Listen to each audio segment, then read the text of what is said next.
Well, I think this is a very important report because it synthesizes a lot of information that has come around in the last 2 years. We're talking about a peer review of about 300 scientific papers. 78 of these papers have been released in the past 2 years.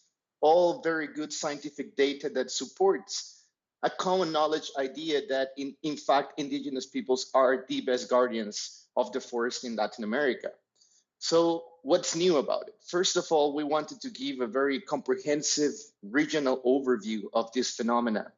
So what we did is we try to map out from a territorial or a geographic point of view, the percentage of territory in hands of indigenous peoples in Latin America and the Caribbean. And just to give you an idea, roughly, indigenous peoples and tribal peoples in Latin America, roughly numbers, we're talking about 58 million people that self-determine as indigenous peoples. They occupy about 404 million hectares of territory. This is about 1/5 of the continent. And 80% of these 404 hectares is covered by forests. So just to give you an idea of how important forests are to indigenous and tribal people.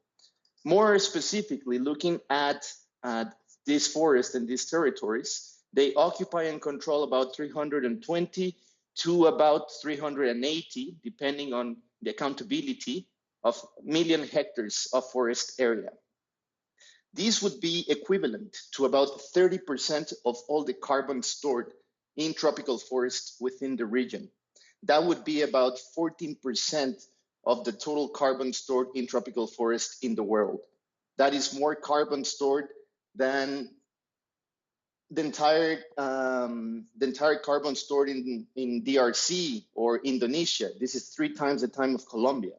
So we figured it was very important to give to policymakers, to give to governments that very important fact that even though sometimes we talk about it, we never had it in a paper by the UN come out across and say it so directly.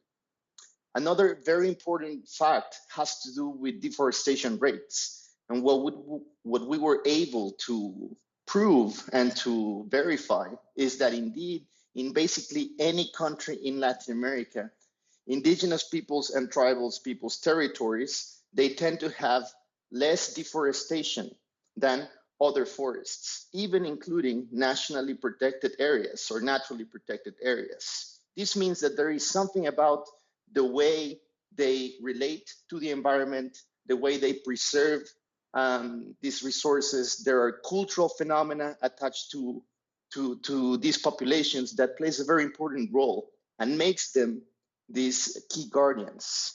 But we said, okay, that's very good, but what can we do about it? What's necessary to maintain that very positive relationship? Are we doing enough from the side of governments? Are we doing enough from the side of the UN system? Or because they have been so great, is there some level of exclusion by virtue? And what I mean by that is that many programs, many projects, because they tend to see that deforestation rates and forest conservation is better in these territories, they tend to focus in other places where they would like to have reforestation or forest management, because they see a higher trend of deforestation. So they end up excluding these places. The problematic is that pressures are increasing in Latin America. You see more and more sectors land grabbing, putting pressures. You see mining coming in. You see agro-industry taking place as well. You see illegal groups making invasions, and COVID-19 has created an environment where there is less monitoring. There is less presence of governmental authorities. So it became easier for these groups to enter and invade some of these areas. So this is the reason why we thought it would be very important and very key to have a report of this nature to come out. Also because it's a good time. We're very close to COP26. We have renewed interest in understanding the relationship between climate change and the pandemic, zoonotic diseases emergence. So we figured it would be very important to highlight the role that indigenous peoples play across these matters.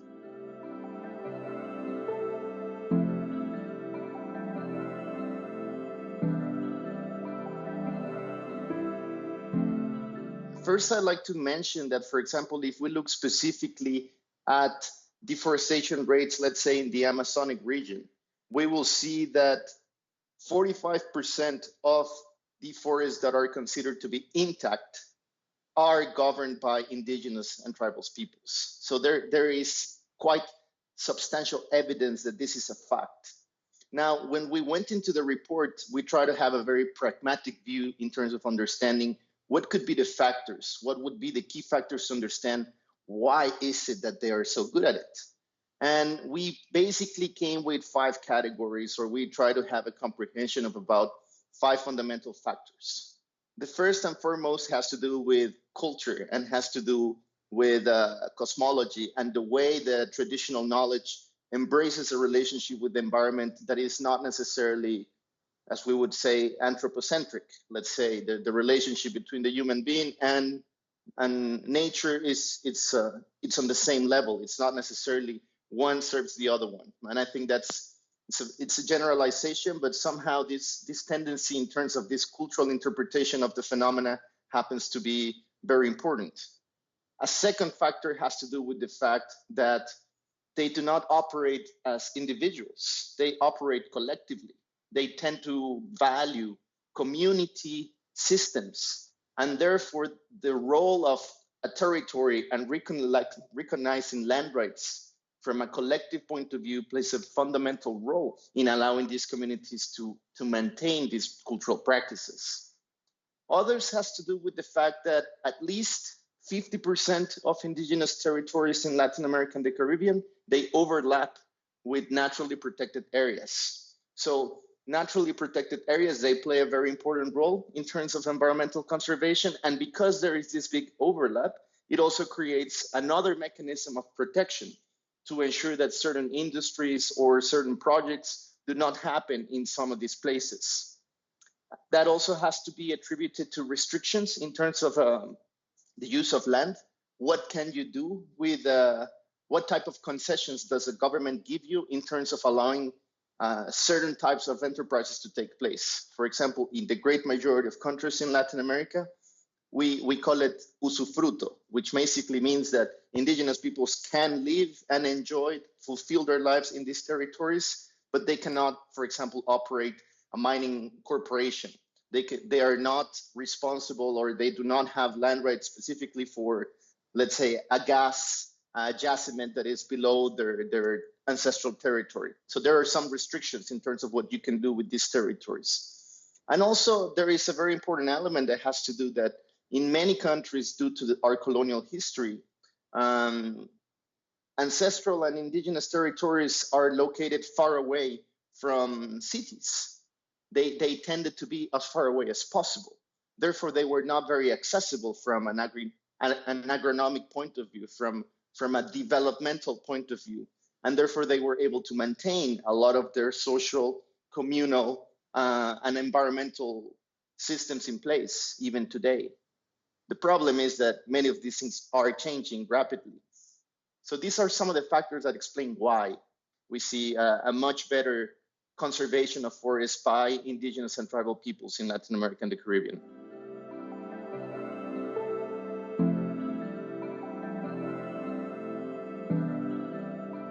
Well, first of all, I think it's an ethical matter, right? It's very good to say, oh, you're so great at doing something, you know, you're a fantastic guardian, but you're not going to get any support from us. You're not going to get any kind of compensation for that that you're doing. And what we're trying to highlight in this paper has to do with the fact that for these protections to remain, for these capabilities and for this ability by indigenous and tribal peoples to continue maintaining these forests, which are basically the most important card that Latin America has to play in terms of contributing to climate change mitigation. If you simply take away these forests from the equation, there is no climatic action. And in that sense, there is a global contribution by indigenous and tribal peoples to climate mitigation strategy. Now, this sounds great, but at the time, we still see many challenges when we have climate talks, when we have COP26, when we have the negotiation of green climate fund projects to ensure that there are direct compensations to indigenous peoples, to allow them to manage some of these resources and not just to go specifically through governmental authorities. So I think there is a lot that needs to be done in terms of improving the mechanisms, both from a climatic point of view, but also to involve other sectors. I think recognizing that this is a global phenomena, understanding that this is a challenge that involves every part of the world, we need to find creative solutions to compensate those that are doing the difference. And in that sense, I think this is something that is very close to any person, whether it is in Germany or whether it is in Mexico. And in that sense, I think from how can the private sector and collaborate better with indigenous peoples? It's a great question that we still need to ask ourselves even today. What can we do to increase the level of contributions by international donors? What kind of commitments governments can do to specifically highlight the role of indigenous peoples when it comes to climatic action? What can we do as academics as well in terms of ensuring that the academia has a better understanding of this and promotes messages not only about the life of indigenous peoples, but start working with indigenous peoples? And, I think I think in every sense, every sector has something that can do better to embrace this opportunity, and the clock is ticking. So we need to find a way to act soon.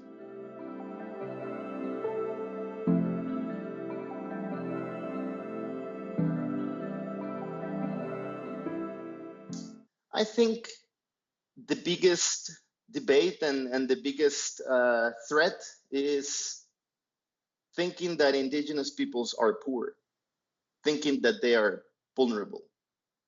If we recognize the enormous resilience, the great capacity, and the willingness to continue protecting these environments, protecting these forests and the biodiversity, and we trust that with them we can make a difference, I think that can create a better environment for changing the dynamics of what's happening at the moment. So in a sense, I think there is a matter of changing our perception in terms of being less, let's say, condescendent, for whatnot, in terms of changing this perception of vulnerability and ensuring better partnerships, listening more. I think indigenous peoples are very willing to support us, to teach us, and they have many of the solutions that we, for the longest time, did not want to hear. So I think in that sense, it's a matter of changing and listening better.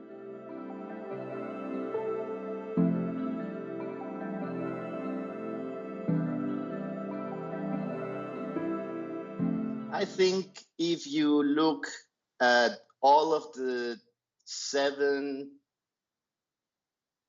cultural regions of the world, and you see the messages that indigenous and tribal people often express, you will see some level of universality in terms of understanding that humankind is not above nature. And I don't want to go into specifics because I'm not an indigenous person, but I do clearly believe that if we listen closely to what they're trying to explain us, we will see that there is a lot that Western society can learn of what we call sustainability. I think many of these interpretations of sustainable development are clearly embedded in cosmological fundamentals and the vision of indigenous peoples from many parts of the world. It is clearly the case in Latin America. And I think we would be much better if we try to carefully listen to these messages and to see how they're compatible with science At the end, what we're seeing right now is that there is a huge compatibility from the cultural visions of indigenous peoples and the messages that they're expressing to us and what science is confirming. And these both basically point to the same need in terms of changing our relationship with the environment and ensuring climate action very, very rapidly. So yes, I do think there's a lot to learn in that sense.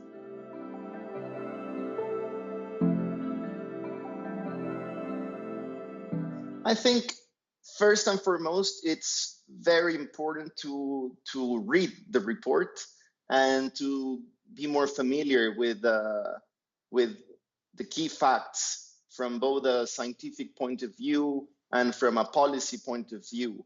I think information is key and knowledge is key in terms of making better decisions. In that sense, once we learn that the scientific messages of the report are of interest not only to governments or to financial,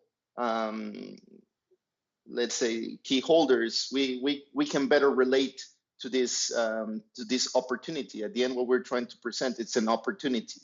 There are many indigenous organizations that can receive specific support directly from individuals, and I think it's important to get that message across. For example, in our case, we collaborated directly with FILAC, which is an indigenous organization that is paritary with the governmental stakes. So it brings to the table both nationally organized indigenous peoples organizations and governments to sit at the table in one organization.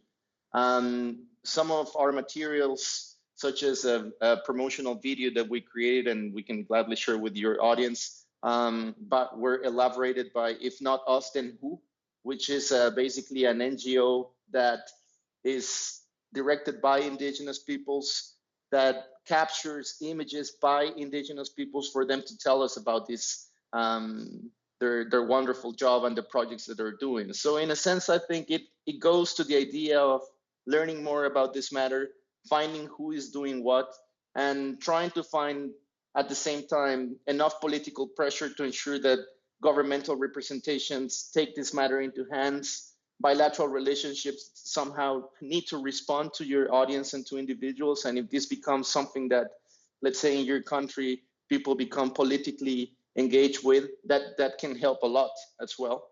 But also, I think there are ways to directly support indigenous organizations at the field level that would be very happy to see some level of engagement.